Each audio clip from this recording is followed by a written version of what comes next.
Sa atin ang mga good news, sa Mangingisda Mula Infanta, Pangasinan, Wagi sa Fish Conservation Week. Para sa detalye, alamin natin ang good news kay Idol Ruru Hugotero.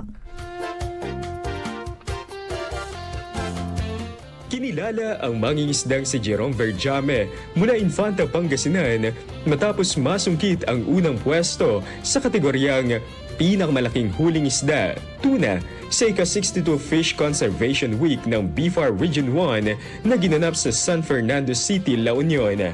Nakahuli si Berjame ng tuna na may habang 100 cm, lapad na 80 cm at may bigat na 17.9 kilo, ang pinakamalaki sa nasabing kompetisyon. Kasama sa kanyang pagkilala ang Municipal Agricultural Office ng Infanta at ang Cato Infanta Fisherman Association Incorporated na tumulong at sumuporta sa kanyang tagumpay.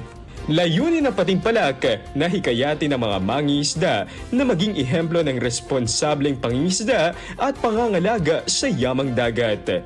Bahagi rin ito ng isang linggong selebrasyon ng BFAR Region 1 na naglalayong isulong ang advokasya ng fish conservation at pasalamatan ang mga mangingisdang patuloy na nag-aambag sa seguridad sa pagkain ng bansa.